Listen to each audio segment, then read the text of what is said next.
आज हम एक ऐसी सच्चाई पर चर्चा करेंगे जो हर इंसान की जिंदगी का हिस्सा है।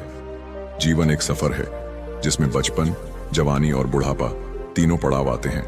यह एक ऐसी सच्चाई है जिसे न धन, न बल और न ही ज्ञान बदल सकता है। चाहे आप कितने भी शक्तिशाली या धनवान क्यों न हो, बुढ़ापा हर किसी के जीवन का एक अहम हिस्सा है। लेकिन सवाल यह है कि बुढ़ापे में औलाद अक्सर साथ क्यों छोड़ देती है? क्या इसका कारण आज की बदलती सोच है या पारिवारिक रिश्तों में आई दूरियां? आज की इस वीडियो में हम इन सवालों के जवाब ढूंढेंगे और बुढ़ापे के इस कड़वे सच पर खुलकर बात करेंगे। तो दोस्तों, इस वीडियो को अंत तक जरूर देखें क्योंकि यह कहानी आपके दिल को छू जाएगी और सोचने पर मजबूर कर देगी। आइए शुरू करते हैं। यदि आप हमारे चैनल पर नए हैं तो इसे लाइक, शेयर और सब्सक्राइब करना ना भूलें ताकि हर रोज ऐसी प्रेरक कहानियां आप तक पहुंचती रहें। तो आइए जानते हैं कि जीवन की इस सच्चाई को कैसे समझा जाए और इससे जुड़े सबक कैसे सीखे जाएं। तो चलते हैं उस कहानी की ओर जो इस सवाल के हर पहलू को उजागर करेगी। एक समय की बात है, एक ब्राह्मण और उनके शिष्य ईश्वर के दर्शन करने के लिए एक लंबी यात्रा पर निकले। रास्ता सुंदर लेकिन थका देने वाला था। चलते चलते शिष्य की नजर एक वृद्धाश्रम पर पड़ी। उसने देखा कि वहां कई माता पिता रह रहे थे जो कभी अपने घर में सम्मानित और संपन्न जीवन जीते थे। शिष्य ने आश्चर्य और दुख के साथ अपने गुरु से पूछा, गुरुवर, यह दुनिया इतनी निर्दयी क्यों हो गई है? जब माता पिता को अपने बच्चों की सबसे ज्यादा जरूरत होती है तब वे उन्हें छोड़कर वृद्धाश्रम में भेज देते हैं। आखिर ऐसा क्यों होता है? ब्राह्मण जी ने शिष्य की बात सुनी और मुस्कुराते हुए बोले, पुत्र, जैसी दुनिया दिखती है वैसी होती नहीं। हर कहानी के पीछे एक गहरी वजह होती है। आज मैं तुम्हें एक कहानी सुनाऊंगा जो तुम्हारे सवाल का उत्तर देगी। शिष्य ने उत्सुकता से कहा, गुरुवर, कृपया आप वह कहानी सुनाइए। ब्राह्मण ने कहानी शुरू करते हुए कहा, बहुत समय पहले की बात है। एक घने जंगल में एक विशाल और घना बरगद का पेड़ था। यह पेड़ जंगल के सभी पक्षियों के लिए एक सुरक्षित आश्रय स्थल था। हर दिन सैकड़ों पक्षी यहाँ आकर आराम करते, खेलते और आनंद से समय बिताते थे। कुछ के लिए तो यह पेड़ उनका स्थायी निवास बन चुका था। इस पेड़ ने न केवल उन्हें छाया दी बल्कि सुरक्षा और भोजन भी दिया। कहते हैं, जब हम किसी स्थान या किसी के साथ लंबे समय तक रहते हैं तो हमें उससे लगाव हो जाता है। यही लगाव उन पक्षियों और बरगद के वृक्ष के बीच भी था। परंतु कुछ समय बाद जंगल में भीषण सूखा पड़ा।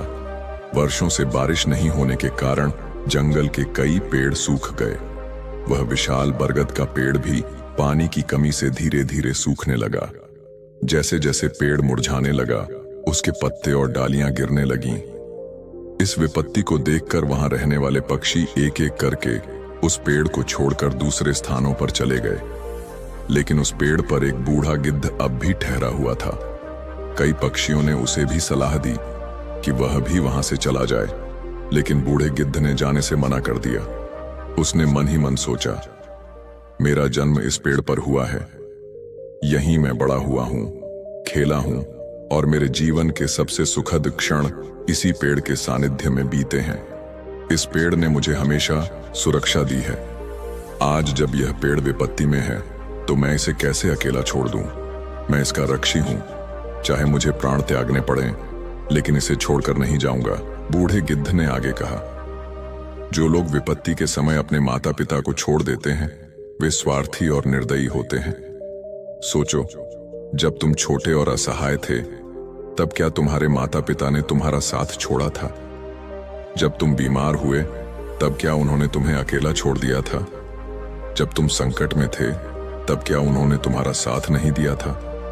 जब तुमने किसी स्वादिष्ट भोजन की इच्छा जताई थी, क्या उन्होंने उसे पूरा नहीं किया था? तब उन्होंने वह वस्तु कभी अकेले खाई थी क्या?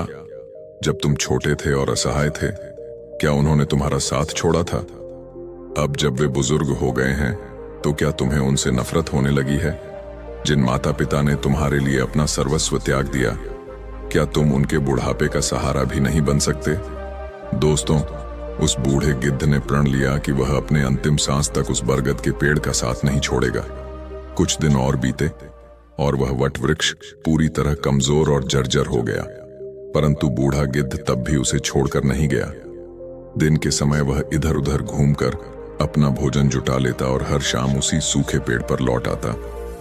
इस तरह दिन गुजरते रहे। जो पक्षी पहले उसे छोड़कर चले गए थे, उन्होंने सोचा, गिद्ध अभी भी उसी सूखे पेड़ पर बैठा है, क्यों ना हम सब चलकर उसे समझाएं और अपने साथ ले आएं। सभी पक्षी उस बूढ़े गिद्ध के पास पहुंचे और बोले, गिद्ध भाई, तुम क्यों इस सूख चुके पेड़ पर अपना जीवन बर्बाद कर रहे हो? ये पेड़ अब पूरी तरह से मर चुका है, इसके साथ तो तुम भी नष्ट हो जाओगे। समझदारी इसी में है कि तुम इस पेड़ को छोड़कर किसी हरे भरे स्थान पर चलो, जहां तुम्हें अच्छा भोजन और आराम मिले।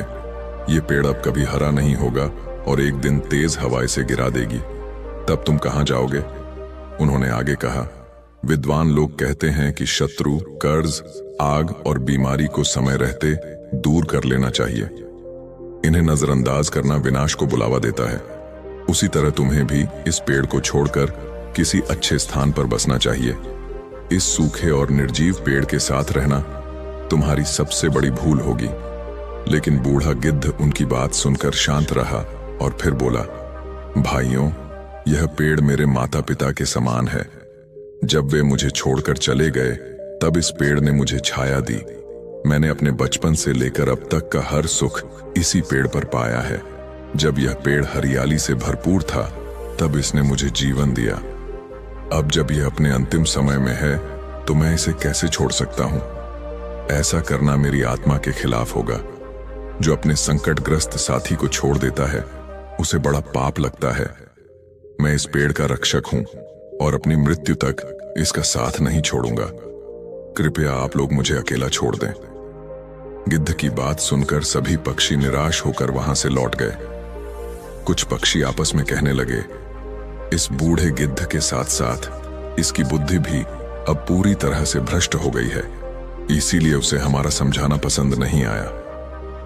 अगले दिन कुछ पक्षी उसे फिर समझाने पहुंचे, लेकिन गिद्ध ने एक बार फिर साफ इनकार कर दिया। इस बार पक्षी अपने घर लौटने के बजाय सीधे देवराज इंद्र के पास गए।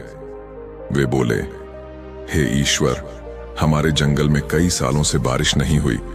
पूरा जंगल सूख कर वीरान हो चुका है। पेड़ पौधे मुरझा गए हैं और सभी जीव जंतु अपना घर छोड़कर जा चुके हैं। हम जिस पुराने बरगद के पेड़ पर रहते थे, वहां एक बूढ़ा गिद्ध अब भी रह रहा है। वह पेड़ पूरी तरह सूख चुका है और कभी भी गिर सकता है। हमने उसे बहुत समझाया कि वह उस पेड़ को छोड़कर किसी सुरक्षित जगह चले जाए, लेकिन वह कहता है कि मरते दम तक उस पेड़ का साथ नहीं छोड़ेगा। हे ईश्वर, वह हमारी बात नहीं मानता, लेकिन शायद आपकी बात सुन ले। कृपया आप उसे समझाएं। पक्षियों की विनती सुनकर देवराज इंद्र ने उनकी बात मान ली और उनके साथ उस जंगल पहुंचे।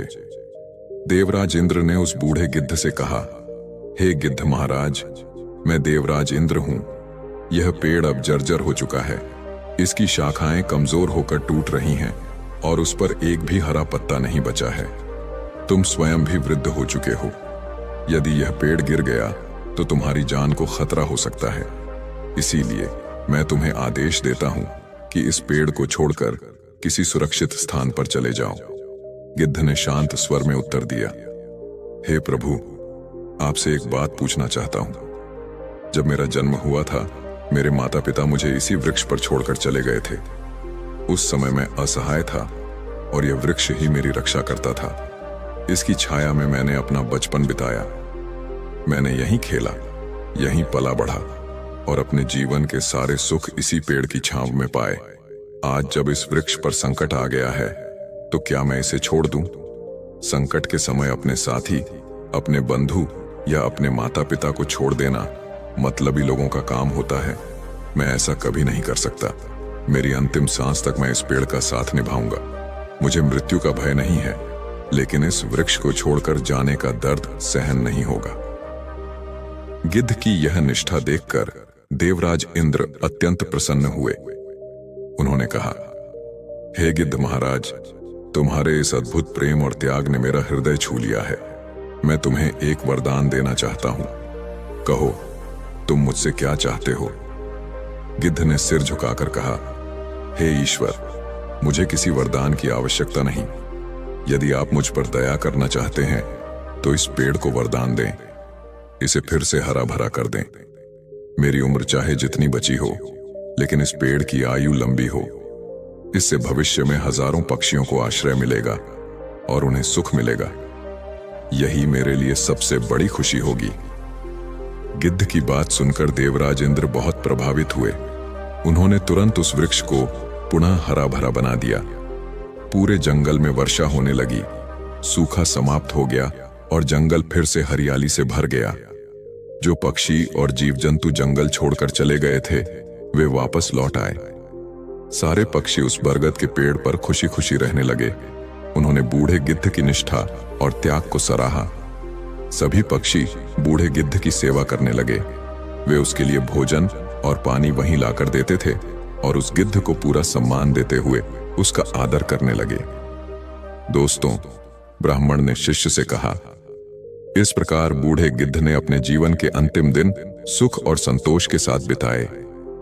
उसकी निष्ठा और समर्पण ने यह सिखाया कि अपनों का बुरे समय में कभी साथ नहीं छोड़ना चाहिए, खास तौर पर अपने माता पिता का, जिन्होंने हमें जन्म दिया और हमें योग्य बनाया। उन्होंने न जाने कितनी तकलीफें सहकर हमारा पालन पोषण किया। अगर उनके बुढ़ापे में हम उनका सहारा नहीं बन सके तो हमारा जीवन व्यर्थ है। याद रखें, यदि आप आज अपने माता पिता का साथ नहीं देंगे तो भविष्य में आपकी संतान भी आपके साथ वैसा ही व्यवहार करेगी। भगवान बुद्ध कहते हैं कि जो कर्म हम करते हैं वही फल हमें प्राप्त होता है। आप जैसा व्यवहार अपने माता पिता और बुजुर्गों के साथ करेंगे, वही व्यवहार आपके साथ भी होगा। यह प्रकृति का अटल नियम है। महात्मा ने आगे कहा, पैसा, संपत्ति और भौतिक सुख सब यही रह जाएंगे, लेकिन आप जो सेवा और प्रेम अपने माता पिता और अपनों को देंगे, वही आपके साथ रहेगा। इसलिए अपने जीवन को सार्थक बनाइए और अपने माता पिता के प्रति अपना कर्तव्य निभाइए। गुरुवर ने शिष्य को समझाने के लिए एक ऐसी कहानी सुनाई जो न केवल वृद्धों के अकेलेपन का कारण बताती है, बल्कि यह भी सिखाती है कि जीवन में संस्कार और परस्पर सम्मान क्यों जरूरी है। उन्होंने बताया कि अक्सर लालच, अहंकार और आधुनिकता के अंधेरे में लोग अपने कर्तव्यों को भूल जाते हैं। यह कहानी सुनकर शिष्य की आंखें खुल गईं और उसने प्रण लिया कि वह समाज में इस मुद्दे को लेकर जागरूकता फैलाएगा। मित्रों, हमारे जीवन में माता पिता का स्थान सर्वोपरि है। वे केवल हमारे जन्मदाता नहीं हैं, बल्कि हमारे पहले गुरु, मार्गदर्शक और संरक्षक हैं। उनका त्याग और मेहनत हमें इस योग्य बनाते हैं कि हम अपने पैरों पर खड़े हो सकें। लेकिन जब वे अपने जीवन के अंतिम पड़ाव पर होते हैं, तब उनकी सबसे बड़ी जरूरत हमारे साथ और हमारे प्रेम की होती है। आज की भाग दौड़ भरी जिंदगी में लोग अपने बुजुर्ग माता पिता को भूल जाते हैं। उन्हें बोझ समझकर अनदेखा कर देते हैं या वृद्धाश्रम में छोड़ आते हैं। लेकिन यह सोच बेहद स्वार्थी और अमानवीय है। माता पिता ने कभी हमें अपने जीवन का बोझ नहीं समझा। जब हम असहाय और निर्बल थे, उन्होंने हमें अपने स्नेह और देखभाल से बड़ा किया और हमें जीवन जीने के संस्कार सिखाए। दोस्तों, कहानी का बूढ़ा गिद्ध हमें यह सिखाता है कि जीवन में सच्चा सुख और संतोष दूसरों की सेवा और उनके प्रति अपने कर्तव्यों को निभाने में है। उसने विपरीत परिस्थितियों में भी अपने उस पेड़ का साथ नहीं छोड़ा जिसने उसे जीवन भर आश्रय दिया था। यह संदेश हमें अपने जीवन में अपनाना चाहिए। दर्शकों, भगवान बुद्ध का यह उपदेश हमेशा ध्यान रखना चाहिए कि कर्म ही धर्म है। अगर हम अपने माता पिता के प्रति अपने कर्तव्यों को भूल जाते हैं, तो यह केवल उनका नहीं, बल्कि पूरे समाज और हमारी आत्मा का अपमान है। माता पिता को सम्मान देने का मतलब अपने संस्कारों को जीवित रखना है। यह हमारा दायित्व है कि उनके बुढ़ापे को आराम और प्रेम से भर दें। उनके आशीर्वाद से हमारा जीवन सफल और सुखमय बन सकता है। उनके प्रति किया गया हर छोटा प्रयास हमें मानसिक संतोष और आध्यात्मिक उन्नति की ओर ले जाता है। इसीलिए हमें इस कहानी से यह प्रेरणा लेनी चाहिए कि जीवन में धन, दौलत, पद और प्रतिष्ठा से बढ़कर रिश्तों और सेवा का महत्व है।